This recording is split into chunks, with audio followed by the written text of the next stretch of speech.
Policy. تو یہ پھر آنے والی ہے دوبارہ. اہم بات میں یہ عرض کرنا چاہتا ہوں اس وقت یہ جو آج ہو رہا ہے آپ کے سامنے وہ یہ ہے کہ لوگ کہتے ہیں کہ طالبان اس طرح سے ہیں، طالبان اس طرح سے ہیں. بھائی اس طالبان کو کس نے پالا؟ کتنے لوگوں کو آپ نے کورٹ مارشل کیا جنہوں نے طالبان کو 25 سال یہاں رکھا؟ ایک پیرالل گورنمنٹ افغانستان کی آپ نے یہاں رکھی. یہ کہاں تھے طالبان؟ یہ کہیں بارش میں ٹپکے تھے؟ یہ تو آپ نے بھیجے ہیں کابل. اور آج آپ کہتے ہیں اوہ یہ تو ہمارے دشمن ثابت ہوئے. ارے بھائی کوئی محاسبہ، کوئی اکاؤنٹیبلٹی، کسی سے پوچھ گچھ ہو نا. کس نے کیا یہ؟ کس نے بنائے؟ اگر یہ آپ کے اینیمیز ہیں تو اس اینیمی کو کس نے پالا؟ اس لیے کہ اسکرپٹ دور سے آتا ہے. اسکرپٹ آپ نہیں لکھتے، آپ اسکرپٹ پڑھتے ہیں. ڈائریکٹر جو ہیں وہ وہاں سے آتے ہیں، اس کا آپ وہ فکر نہیں کرتے آپ.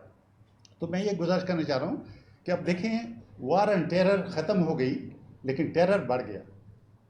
یہ ٹیرر کو ختم کرنے کی جنگ تھی یا ٹیرر کو بڑھانے کی جنگ تھی؟ اس لیے کہ جو 20ویں صدی میں یہاں پر جہادی انفراسٹرکچر بنایا گیا تھا یہ در حقیقت 21ویں صدی میں بھی روس اور چین کا راستہ روکنے کے لیے بنایا گیا تھا. 21ویں صدی میں بھی، اور آج اس پر عمل درآمد ہو رہا ہے.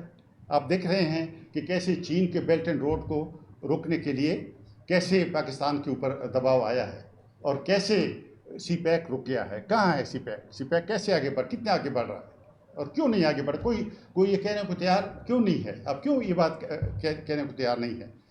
لیکن پھر بھی دیکھیں اس کے باوجود جو مڈل ایسٹ ہے، تھوڑی سی مڈل ایسٹ میں صفائی انہوں نے شروع کی ہے. سعودی عرب میں جو ایکسٹریمزم تھا وہ اس کو پیچھے دھکیلا جا رہا ہے. وہابزم، سلفیزم، تکفیرزم سعودی عرب میں پیچھے دھکیل دیا گیا ہے. اور میرا خیال ہے کہ شام میں بھی لڑائی بند ہو رہی ہے، کم ہو رہی ہے، ڈی ایسکلیشن ہو رہی ہے. بشار الاسد عرب لیگ کی سربراہ کانفرنس میں شریک ہوئے ہیں. تو یہ جو عرب پیننسولا میں القاعدہ کی باقیات ہیں یہ کہاں جائیں گی؟ یہ جو داعش کی باقیات ہیں مڈل ایسٹ میں یہ کہاں جائیں گی؟ مڈل ایسٹ سے نکلیں گی تو کہاں جائیں گی؟ القاعدہ، داعش، پھر ایران کے حامیوں نے بھی کچھ تنظیمیں بنائی ہیں. جو پاکستان سے لوگ گئے ہیں ان کا نام زینبیون بریگیڈ ہے، اور جو افغانستان سے گئے ہیں ان کا نام فاطمیون بریگیڈز ہے. وہ کہاں جائیں گے؟ سب یہاں آئیں گے. اور یہاں کیوں آئیں گے؟ 2009 میں یہاں پہ رچرڈ ہالبروک آیا تھا، ایک امریکی اسپیشل ریپرزینٹیٹیو. اس نے کہا تھا کہ وہ ایف پیک کے لیے نمائندہ ہے امریکہ کا. F pack. پاکستانی صحافیوں نے ان سے پوچھا کہ بھائی ایف پیک کیا ہے؟ افغانستان ایک الگ ملک ہے، پاکستان ایک الگ ملک ہے، دو علیحدہ ملک ہیں. اس نے کہا، اس کا جواب تھا، اس نے کہا yes that is true but it is one operation theatre. یعنی لڑائی کا ایک ہی میدان ہے، ایف پیک.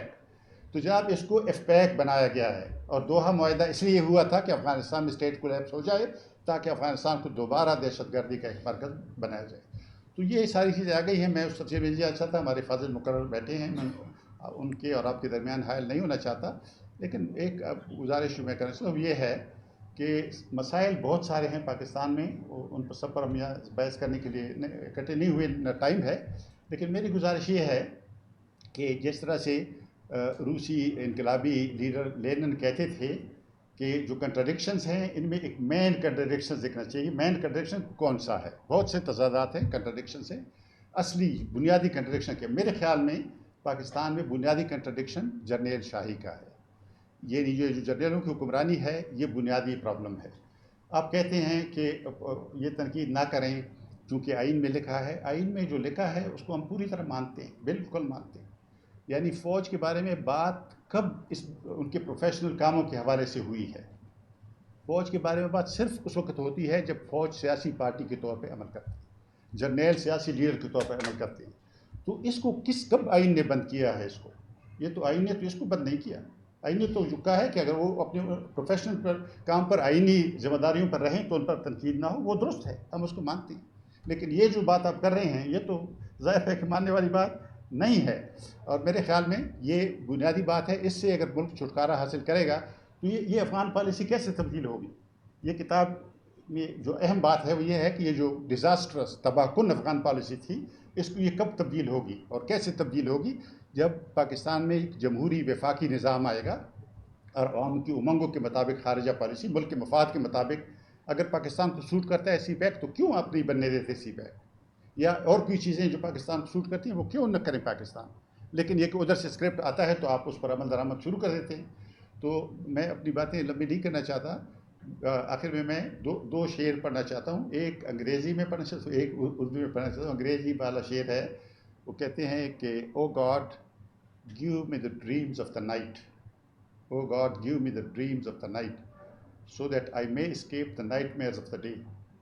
اے خدا مجھے نیند کے دوران خواب عطا کر تاکہ میں دن کے ڈراؤنے خوابوں کا سامنا نہ کروں. لیکن اردو میں ساحر لدھیانوی نے زیادہ ہمارا درد ہے ہمارے سماج کا، ہمارے انسان کا، اس کو زیادہ مؤثر انداز میں ساحر لدھیانوی نے کہا ہے.